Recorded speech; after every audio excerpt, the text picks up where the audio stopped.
Welcome back to the Quantum Leap. I'm your host, Dr. Nirdosh Jagota. So far in this series, we've talked a lot about molecules, proteins, and algorithms.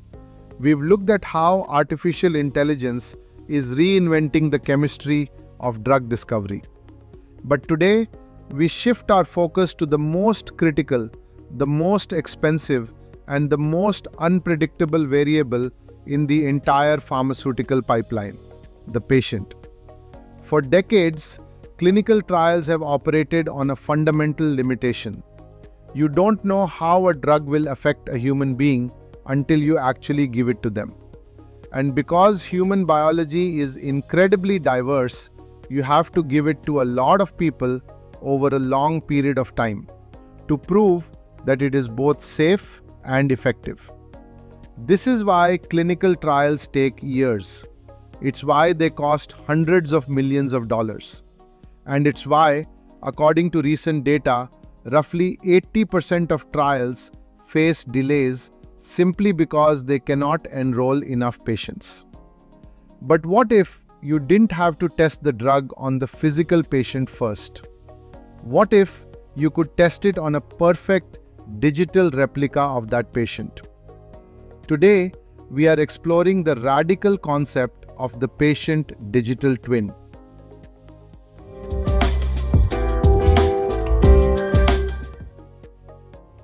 A digital twin in the context of healthcare is a highly detailed, dynamic virtual model of a patient. It is created using deep generative AI models that synthesize a person's genetic data, physiological history, and environmental factors. Companies like Unlearn.ai are pioneering this space. They use historical clinical data to train AI models that can generate a digital twin for a trial participant based entirely on their baseline data. This twin can then forecast the patient's clinical outcomes at future time points with remarkable precision.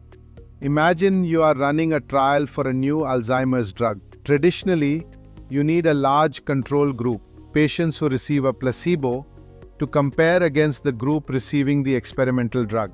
But with digital twins, you can generate synthetic control outcomes. The AI predicts exactly how a specific patient's disease would have progressed if they hadn't received the treatment. This technology, which the FDA has increasingly signaled support for through frameworks for covariate adjusted analysis, allows companies to run smaller, faster, and more powerful trials. You can reduce the size of the control arm, meaning fewer patients are given a placebo, which is a massive ethical advancement. But creating these digital twins requires data. Massive amounts of high-quality, real-world data. And this brings us to a significant hurdle: privacy. How do you train an AI on the medical records of millions of people without compromising their sensitive health information? This is where a French-American tech bio-unicorn named Owkin comes in. Owkin has solved the privacy problem using a decentralized machine learning technique called federated learning.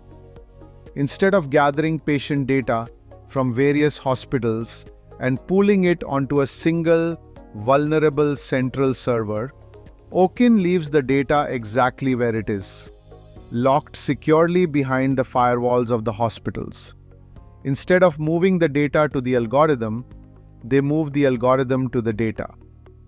The AI model travels to the hospital, trains on the local data, learns from it, and then only the updated predictive model travels back to the central network.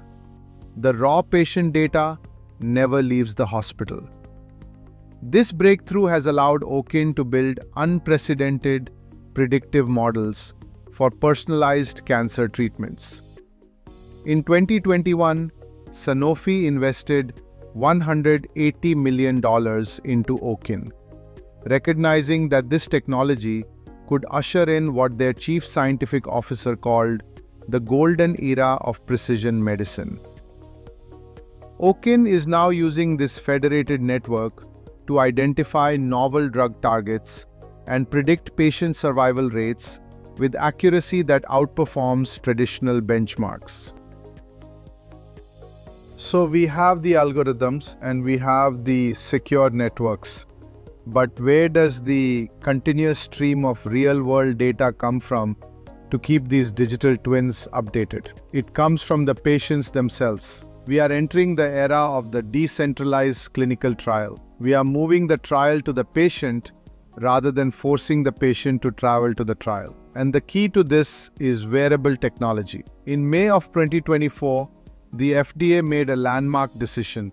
They approved the Apple Watch's atrial fibrillation history feature as a qualified medical device development tool for use in clinical trials. This means data collected passively from a consumer smartwatch can now be used as a secondary endpoint in a formal regulatory study. Companies like Pfizer are already utilizing this. They've incorporated wearable digital measures of physical activity and sleep disruption into trials for cancer cachexia and atopic dermatitis. The impact on patient engagement is profound. Recent surveys show that nearly 90% of people would likely join a fully remote trial compared to just 1/3 for a traditional on-site study.